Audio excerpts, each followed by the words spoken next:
தேனியில் வைகை அணை பூங்காவில் ரயில் மற்றும் படகு குழாம் சேவையை நிர்வகிக்க ஆண்டுக்கு 2,30,000 ரூபாய் தொகையை நிர்ணயம் செய்து ஏலம் விடுவதற்கான ஏற்பாடுகளை அதிகாரிகள் செய்து வருகின்றனர். இதனால் பொதுமக்கள் மற்றும் சுற்றுலா பயணிகள் பெரிதும் பாதிக்கப்படுவதால் வைகை அணை பூங்காவில் தேவையான பொழுதுபோக்கு அம்சங்களை செய்து அரசே நேரடியாக நடத்த வேண்டும் என்று பொதுமக்கள் மற்றும் சமூக ஆர்வலர்கள் கோரிக்கை விடுத்துள்ளனர். ஃபேமிலியாக வருவோம். 6 மாதத்துக்கு ஒருக்கா ஒரு இடையில தேவைப்பட்ட போது ஒரு தடவைலாம் வருவோம். வருஷத்தில் எப்படி ஒரு 10 தடவை வந்துடுவோம்னு வச்சுக்கோங்களேன். இந்த வரும்போது பார்த்திங்கன்னா எல்லாமே ஃப்ரீயாக இருந்துச்சு. இப்போ வந்து பார்த்திங்கன்னா நிறையா ராட்டினம் எல்லாம் கொண்டு வந்திருக்காங்க. அதில் வந்து பார்த்திங்கன்னா பூராமே வந்துட்டு 50 ரூபாய்க்கு 100 ரூபாய்க்கு மேலே போயிட்டுருக்கு. இந்த மாதிரி வரும்போது அந்த டைம் வர்றோம் உள்ள என்ட்ரன்ஸ் ஆகி வரலாம்னா பூராமே 500 ரூபாய் பக்கம் மேலே செலவாயிடுச்சு. ஒரு 500 ரூபாய்க்கு முன்னாடி வந்துட்டோம்னா முன்னாடியெல்லாம் 500 ரூபாய்க்குள்ளேயும் ஒரு முடிச்சு போகிற அன்றைக்கி ஒரு நாள் ஃபுல்லாக இருக்கும். 500 ரூபாய் அவ்வளோதான் செலவாகும். இப்போ வந்து பார்த்தீங்கன்னா எல்லாமே தனியார் எடுத்து பண்ணிட்டுருக்காங்கன்னு சொல்கிறாங்க. அதெல்லாம் மறுபடியும் கவர்மெண்ட்டே எடுத்து பண்ணால் நல்லாயிருக்கும். நீலகிரியில் ஆண்டுக்கு ஒரு முறை பூக்கக்கூடிய பிரம்ம கமலம் மலர்கள் உதகையில் உள்ள ஒரு வீட்டில் பூத்துள்ளன. அரிய வகை இளஞ்சிவப்பு நிறத்தில் பூத்து குலுங்கும் இம்மலர்களை அப்பகுதி மக்கள் பார்த்து ரசித்து செல்கின்றனர்.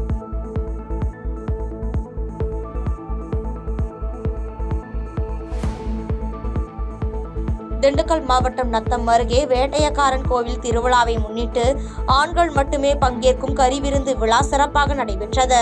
இந்த கரிவிருந்தில் முன்னாப்பட்டி, காட்டுவேளம்பட்டி, முளையூர், வேலாயுதம்பட்டி, குட்டூர் உள்ளிட்ட பல்வேறு பகுதிகளைச் சேர்ந்த ஆண்கள் கலந்து கொண்டனர்.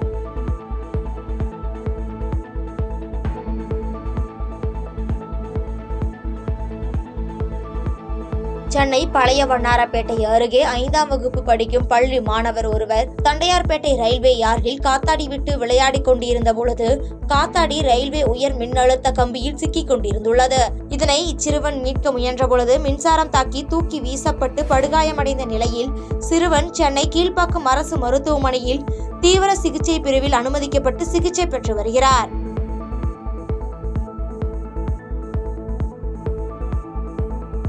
சேலம் மாவட்டம் ஓமலூர் அருகே கும்பாபிஷேகம் முடிந்த முருகன் பெருமாள் கோவிலில் அதிமுக பொதுச் செயலாளர் எடப்பாடி பழனிசாமி சுவாமி தரிசனம் செய்தார். பிறகு பாரம்பரிய வள்ளி கும்மி கலை நிகழ்ச்சியை துவக்கி வைத்து பார்த்து ரசித்தார்.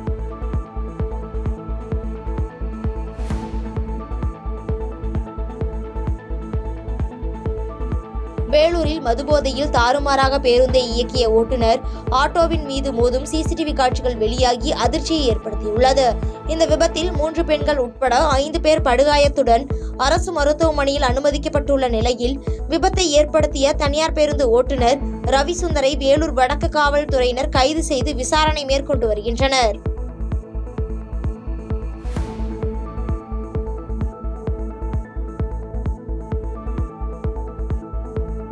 வேலூர் மாவட்டம் காட்பாடி அருகே 5ற்கும் மேற்பட்ட காவிரி கூட்டு குடிநீர் திட்டத்தின் கீழ் அமைக்கப்பட்ட பைப்லைன் உடைந்து சாலையில் வெளியேறுவதால் வாகன ஓட்டிகள் மற்றும் பொதுமக்கள் அவதியடைந்து வருகின்றனர். இதனை உடனடியாக மாநகராட்சி நிர்வாகம் சரி செய்ய வேண்டும் என அப்பகுதி மக்கள் மற்றும் சமூக ஆர்வலர்கள் கோரிக்கை வைத்துள்ளனர்.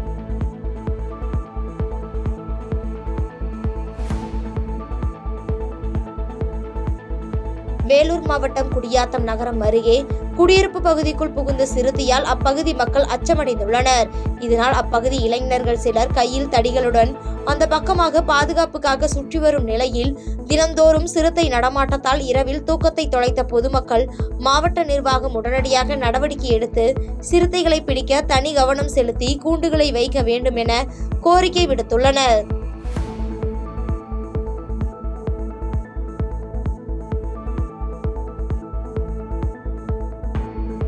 செங்கல்பட்டு மாவட்டம் மறைமலை நகரில் ஆளில்லா வானூர்தி மூலம் நில அளவை செயல் திட்டம் துவக்க விழா மறைமலை நகர் நகராட்சி விளையாட்டு திடலில் நகர்மன்ற தலைவர் ஜே சண்முகம் தலைமையில் நடைபெற்றது. இந்நிகழ்வில் செங்கல்பட்டு மாவட்ட ஆட்சியர் அருண்ராஜ், செங்கல்பட்டு சட்டமன்ற உறுப்பினர் வரலட்சுமி மதுசூதனன் ஆகியோர் பங்கேற்று இத்திட்டத்தை துவக்கி வைத்தனர்.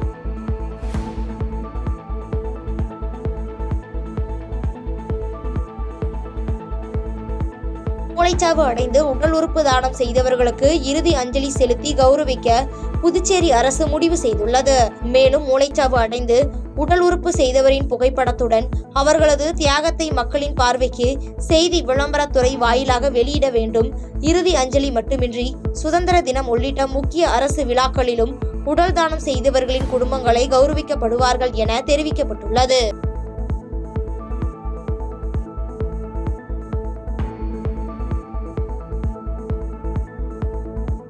கிருஷ்ணகிரி மாவட்டம் ஒசூர் அருகே தேசிய நெடுஞ்சாலையில் பழுதாகி நின்ற கனரக லாரியால் எதிர் திசையில் செல்ல முயன்ற வாகனங்கள் அணிவகுத்து நின்றது. சாலையின் 2 புறங்களிலும் 5 கிலோமீட்டர் தொலைவிற்கு வாகனங்கள் அணிவகுத்து நின்றதைத் தொடர்ந்து பழுதான லாரியை அப்புறப்படுத்தி போக்குவரத்தை சீர் செய்யும் பணியில் சூளகிரி போலீசார் ஈடுபட்டனர்.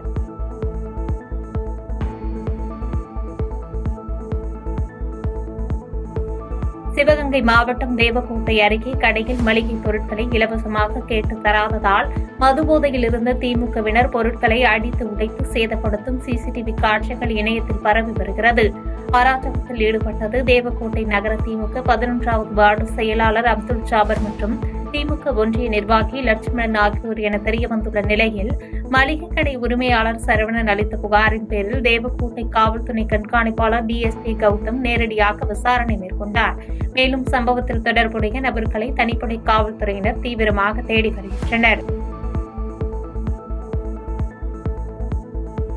காஞ்சிபுரம் பட்டு கைத்தறி நெசவாளர்களின் தொடர் போராட்டம் காரணமாக நெசவாளர்களுக்கு கூலி பழைய நடைமுறையிலேயே வழங்க அதிகாரி உத்தரவிட்டுள்ளது நெசவாளர்களிடையே நிம்மதியை அளித்துள்ளது. அனைத்து கூட்டுறவு சங்கங்கள் மற்றும் தொழிற்சங்கங்கள் சார்பில் காஞ்சிபுரம் கைத்தறி துணை இயக்குநர் அலுவலகம் முன்பு கண்டன ஆர்ப்பாட்டத்தில் ஈடுபட்டு மனு அளித்து நெசவாளர்களின் வாழ்வாதார நிலையை எடுத்துரைத்த நிலையில் இதற்கு பதிலளித்த அதிகாரி இன்று முதல் பழைய நடைமுறையை பின்பற்ற உத்தரவு தெரிவிப்பதாக கூறினார்.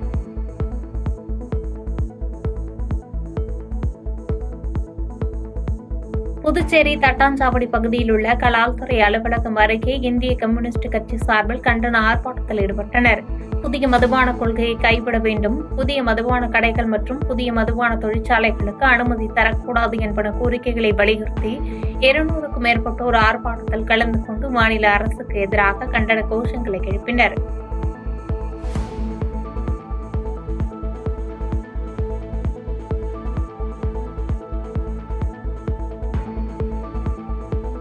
புதுக்கோட்டை மாவட்டம் அரிமளம் பகுதியில் உள்ள அரசு பள்ளி மாணவிகளுக்கு பாலியல் தொல்லை கொடுத்ததாக பொறுப்பு தலைமை ஆசிரியராக பணியாற்றி வரும் பெருமாளை போக்சோ சட்டத்தின் கீழ் போலீசார் கைது செய்து சிறையில் அடைத்தனர். 10க்கும் மேற்பட்ட பள்ளி மாணவிகளுக்கு பாலியல் தொல்லை கொடுத்ததாக பள்ளி மாணவிகள் ரகசியமாக சைல்டு ஹெல்ப்லைன் 1098 என்ற எண்ணுக்கு அளித்த புகாரின் பேரில் புதுக்கோட்டை மாவட்ட குழந்தைகள் நல அலுவலர் வசந்தகுமார் பள்ளியில் விசாரணை மேற்கொண்டதன் பேரில் குற்றம் நிரூபிக்கப்பட்டு பெருமாளை திருமயம் அனைத்து மகளிர் காவல்துறையினர் கைது செய்து போக்சோ சட்டத்தின் கீழ் வழக்கு பதிவு செய்து சிறையில் அடைத்தனர். செங்கல்பட்டு மாவட்டம் சிங்கப்பெருமாள் கோவில் திருச்சி சென்னை மார்க்கமாக செல்லும் மேம்பால பணிகள் நிறைவடைந்த நிலையில் மேம்பாலத்தை நாளை நெடுஞ்சாலைத்துறை அமைச்சர் வேலு மற்றும் சிறு குறு நடுத்தர தொழில்கள் துறை அமைச்சர் தாமு அன்பரசன் ஆகியோர் திறந்து வைக்க உள்ளனர். 740 மீட்டர் நீளத்தில் 7.5 மீட்டர் அகலத்தில் கட்டப்பட்டுள்ள இப்பாலத்தின் எஞ்சிய பணிகள் ஏப்ரல் மாதம் முடிவுறும் என நெடுஞ்சாலைத்துறை சார்பில் தெரிவிக்கப்பட்டுள்ளது.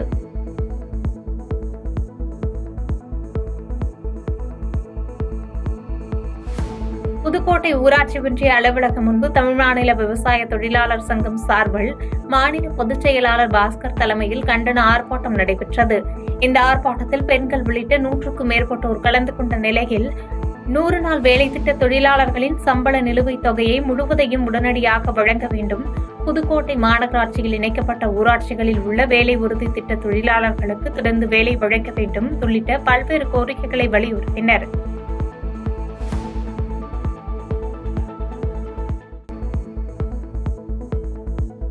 நீலகிரி மாவட்டம் ஊட்டி ஆலம்ஸ் ஹவுஸ் சாலையில் உபயோகம் இல்லாத வாகனங்களில் பதுக்கி வைக்கப்பட்டிருந்த தடை செய்யப்பட்ட பிளாஸ்டிக் பொருட்கள் மூட்டை மூட்டையாக பறிமுதல் செய்யப்பட்டது.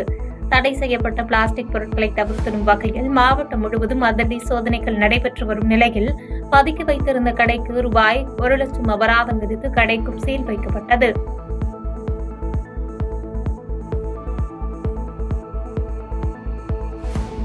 திருப்பூர் மாவட்டம் பல்லடத்தில் இருசக்கர வாகனத்தை திருடிக் கொண்டு தப்பி செல்ல முயன்ற போது மதுபோதையில் விபத்தில் சிக்கிய இளைஞரை பொதுமக்கள் கட்டி வைத்து தர்ம அடி கொடுத்தது பரபரப்பை ஏற்படுத்தியது. தகவல் அறிந்து சம்பவ இடத்திற்கு சென்ற போலீசார் திருட்டில் ஈடுபட்ட இளைஞரை மீட்டு பல்லடம் அரசு மருத்துவமனைக்கு சிகிச்சைக்காக அழைத்து சென்றனர்.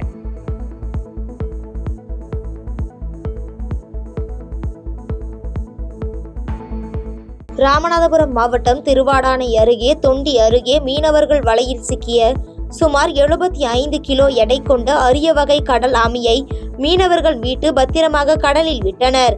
தொண்டி கடலோர பகுதியில் அடிக்கடி வலையில் சிக்கும் ஆமைகளால் வலை சேதமாவதாக மீனவர்கள் வேதனை தெரிவித்துள்ளனர்.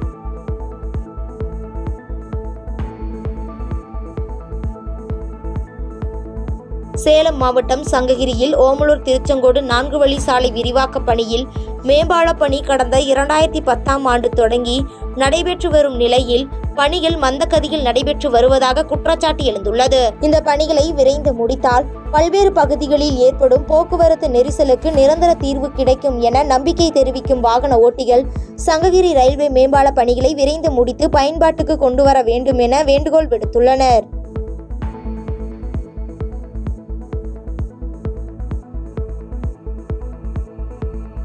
சேலம் மாவட்டம் ஓமலூர் அருகே நடைபெற்ற சாலை விபத்தில் காரில் வந்த சிறுமி உட்பட 5 பேர் காயமடைந்த நிலையில் மருத்துவமனையில் சிகிச்சைக்காக சேர்க்கப்பட்டுள்ளனர். சேதமடைந்து குண்டும் குழியுமாக காணப்படும் தேசிய நெடுஞ்சாலையில் அடிக்கடி விபத்து நேரிடுவதாக வேதனை தெரிவிக்கும் வாகன ஓட்டிகள் சாலையை சீரமைக்க கோரிக்கை வைத்துள்ளனர்.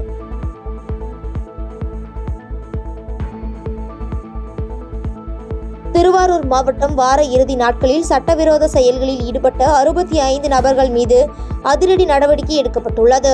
போலீசாரின் தீவிர கண்காணிப்பில் 1,86,450 லிட்டர் மது பாட்டில்கள் பறிமுதல் செய்யப்பட்ட நிலையில் மது அருந்திய நிலையில் வாகனம் ஓட்டியதாக மாவட்டம் முழுவதும் 67 வழக்குகள் பதிவு செய்யப்பட்ட வாகனங்கள் பறிமுதல் செய்யப்பட்டது.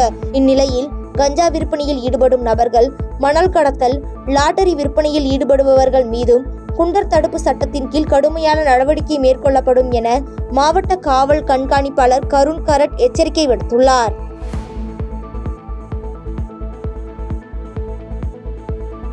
வெளிமாநில மது பாட்டில்கள் கடத்திய ஆதலையூர் பகுதியைச் சேர்ந்த செல்வ பிரகாஷ் என்பவரை போலீசார் கைது செய்து மது பாட்டில்கள் மற்றும் 4 சக்கர வாகனம் ஆகியவற்றை பறிமுதல் செய்து சிறையில் அடைத்தனர். கைதான நபர் மீது 3 வழக்குகள் உள்ளது போலீசாரின் விசாரணையில் தெரியவந்ததை அடுத்து அவர் குண்டர் தடுப்பு சட்டத்தின் கீழ் கைது செய்து நடவடிக்கை மேற்கொள்ள காவல் கண்காணிப்பாளர் பரிந்துரை செய்ததன் பேரில் மாவட்ட ஆட்சியர் உத்தரவின்படி இன்று செல்வ பிரகாஷை குண்டர் தடுப்பு சட்டத்தின் கீழ் திருச்சி மத்திய சிறையில் அடைத்தனர்.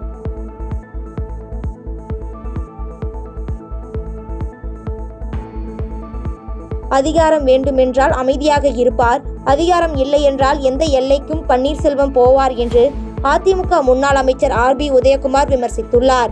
மறைந்த முன்னாள் முதலமைச்சர் ஜெயலலிதா பன்னீர்செல்வத்தின் மீது நம்பிக்கை குறைபாட்டில் இருந்தது அனைவரும் அறிந்த ஒன்று என விமர்சித்தார். மேலும் தான் கட்சி நலனுக்காக என் பதவியை ராஜினாமா செய்ய வேண்டும் என்று எடப்பாடி பழனிசாமி உத்தரவிட்டால் அதற்கு தயாராக இருப்பதாக தெரிவித்ததோடு எனக்கு எச்சரிக்கை விடும் தகுதி பன்னீர்செல்வத்துக்கு கிடையாது என்று கருத்து தெரிவித்தார். வருங்கால முதலமைச்சர் கழகத்தின் நிரந்தர பொதுச் செயலாளர் ஐயா எடப்பாடியார் அவர்கள் ஆணையிட்டால் இந்த நிமிடமே என்னுடைய சட்டமன்ற எதிர்கட்சி துணைத் தலைவர் பொறுப்பு, மாவட்ட கழக செயலாளர் பொறுப்பு, சட்டமன்ற உறுப்பினர் பொறுப்பு, கழக புரட்சித் தலைவர் அம்மா பேரவை பொறுப்பு அத்தனையும் கட்சியுடைய எதிர்காலத்திற்கு,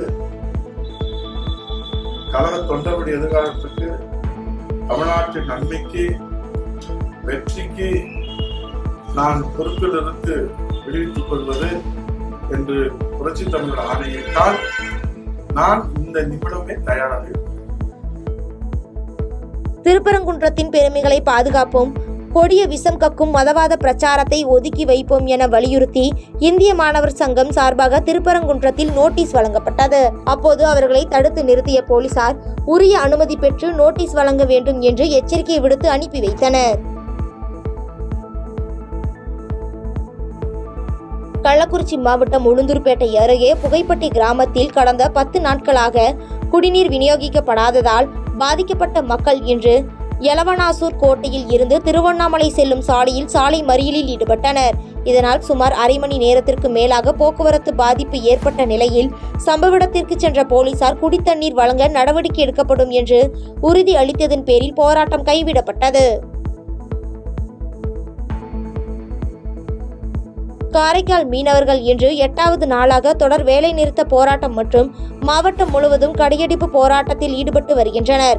போராட்டத்தில் காரைக்கால் மீனவர்கள் மீது துப்பாக்கி சூடு நடத்திய இலங்கை கடற்படையை கண்டித்தும், துப்பாக்கி சூட்டில் காயப்பட்டு இலங்கை மருத்துவமனையில் சிகிச்சை பெற்று வரும் 3 மீனவர்களை மேல் சிகிச்சை செய்ய விடுவிக்க வலியுறுத்திய நிலையில் தங்களது கோரிக்கைகளுக்கு விரைவில் மத்திய அரசு மற்றும் மாநில அரசுகள் நடவடிக்கை எடுக்கவில்லை என்றால் நாளை தங்களது ஆதார் அடையாள அட்டை மற்றும் ரேஷன் கார்டுகளை மாவட்ட ஆட்சியரிடம் ஒப்படைத்து போராட்டத்தை தீவிரப்படுத்துவோம் என்று எச்சரிக்கை விடுத்துள்ளனர். அரியலூரில் சிறுதானிய விழிப்புணர்வு பேரணியை மாவட்ட ஆட்சியர் ரத்தினசாமி தொடக்கி வைத்தார். மாவட்ட ஆட்சியர் அலுவலகத்தில் இருந்து துவங்கிய இப்பேரணியில் சிறுதானியங்கள் குறித்த விழிப்புணர்வு பதாகைகளை ஏந்தியவாறு நகரின் முக்கிய வீதிகள் வழியாக மாணவர்கள் ஊர்வலமாக சென்றனர். தொடர்ந்து சிறுதானியங்கள் குறித்து நடைபெற்ற விழிப்புணர்வு போட்டியில் வெற்றி பெற்றவர்களுக்கு பரிசுகள் வழங்கி பாராட்டப்பட்டது. பாதகம் செய்பவரை கண்டால் நாம் பயம் கொள்ளலாகாது பாப்பா, மோதி மிதித்து விடு பாப்பா, அவர் முகத்தில் உமிழ்ந்து விடு பாப்பா. அண்மை செய்திகளை உடனுக்குடன் தெரிந்து கொள்ள இணைந்திருங்கள் எம் நாடு தொலைக்காட்சியுடன்.